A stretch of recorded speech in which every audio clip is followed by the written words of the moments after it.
Assalamualaikum warahmatullahi wabarakatuh. Selamat pagi, Om Swastiastu. Perkenalkan, nama saya Iketut Sudarsana dengan NIM A111251009. Pada kesempatan kali ini, saya akan menjelaskan bagaimana penggunaan konsep behaviorisme dalam praktik mengajar di ruangan kelas, serta juga bagaimana contoh penggunaan reinforcement dan bagaimana strategi guru membentuk kebiasaan anak untuk agar dapat berbahasa dengan baik dan benar. Oke, jadi konsep behaviorisme adalah konsep yang memandang bahwa seseorang telah belajar apabila terjadi perubahan tingkah laku dalam individu murid tersebut. Konsep ini menjelaskan bagaimana seorang individu akan berubah tingkah lakunya ketika ia mendapatkan pelajaran dari apa yang guru sampaikan. Oh ya, tidak lupa juga, saya merupakan siswa dari kelas A semester 2, Prodi atau Program Studi Pendidikan Bahasa dan Sastra Indonesia, jurusan Pendidikan Bahasa dan Seni, Fakultas Keguruan dan Ilmu Pendidikan Universitas Tadulako. Baik, tanpa berlama-lama, mari kita lihat bagaimana praktik mengajar di dalam ruangan kelas. Assalamualaikum warahmatullahi wabarakatuh. Waalaikumsalam warahmatullahi wabarakatuh. Selamat pagi anak-anak. Oke, jadi semoga kalian selalu dalam keadaan sehat dan selalu dapat mengikuti pembelajaran dimanapun dan kapanpun kalian berada. Oke, jadi sebelum kita masuk pembelajaran, Bapak akan absen terlebih dahulu. Mardia, Hadir Pak. Reski Rahman, Hadir Pak. Reza Nanda S. Nyaman, Hadir Pak. Siti Fadilah Deng Malureng, Hadir Pak. Sri Aulia Rahma. Hadir Pak. Oke, dari hadir semua ya. Oke, jadi pembelajaran kita pada pagi hari ini adalah bagaimana menggunakan bahasa Indonesia yang santun, baik dan benar ketika ingin meminta tolong kepada orang yang lebih tua. Oke, jadi kesantunan berbahasa adalah bagaimana cara kita menyampaikan informasi, argumen, atau meminta bantuan ataupun pertolongan kepada orang yang lebih tua tanpa mengurangi rasa hormat kita kepada lawan bicara kita. Hal ini disebabkan dan bertujuan untuk menunjukkan rasa hormat kita kepada orang tua kita, orang yang lebih tua, sehingga orang yang lebih tua tersebut dapat menolong kita dengan rasa ikhlas. Oke, jadi mungkin Bapak akan meminta contoh kepada Nureski Rahman, bagaimana sih caranya Nureski Rahman melakukan meminta bantuan kepada orang yang lebih tua dalam kehidupan sehari-hari Nureski Rahman. Silakan Nureski Rahman. Pak, bisa saya minta tolong? Nah, oke. Jadi itu sudah bagus, tetapi alangkah baiknya kita mengucapkan kata permisi dan mohon maaf apabila kita ingin meminta bantuan kepada orang yang lebih tua.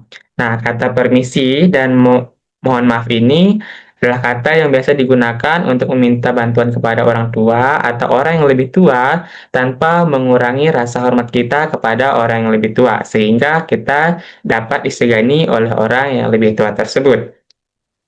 Nah, jadi setelah kita mengetahui kata yang dapat kita gunakan untuk meminta tolong kepada orang yang lebih tua tanpa mengurangi rasa hormat kita kepada orang yang lebih tua, mungkin Nureski Rahman bisa dipraktekkan sekali lagi atau contoh yang lebih baik lagi. Silakan. Baik, Pak.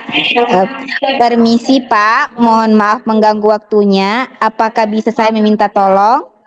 Nah, begitulah contoh cara meminta tolong kepada orang yang lebih tua menggunakan bahasa Indonesia yang baik dan benar. Nah, karena Nur Rizky Rahman, karena telah berhasil menjawab pertanyaan dengan baik, kita beri tepuk tangan dulu untuk Nur Rizky Rahman.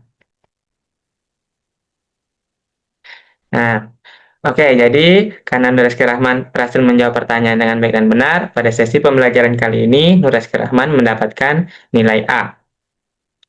Oke, jadi anak-anak sekalian, kesimpulannya adalah apabila kalian ingin bersosialisasi ataupun melakukan komunikasi terhadap orang lain atau lawan bicara kalian, kalian harus menggunakan bahasa sesuai konteksnya. Contohnya seperti tadi, apabila kalian ingin meminta tolong kepada orang yang lebih tua, gunakanlah bahasa Indonesia yang santun, sopan, baik, dan benar, agar lawan bicara kita dapat menerima rasa dari bahasa tersebut dan dapat memahami makna serta informasi yang kalian sampaikan.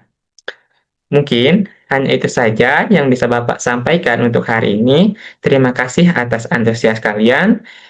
Bapak harap kalian dapat menerapkan kebiasaan-kebiasaan baik dalam berbahasa.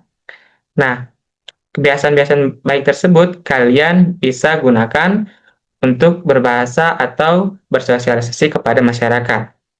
Untuk membentuk kebiasaan yang baik tersebut, kalian harus sering-sering berkomunikasi, bergaul, ataupun berteman dengan umur atau orang yang lebih tua daripada usia kalian. Hal itu agar kalian dapat terbiasa menggunakan bahasa yang sopan, santun, baik, dan benar.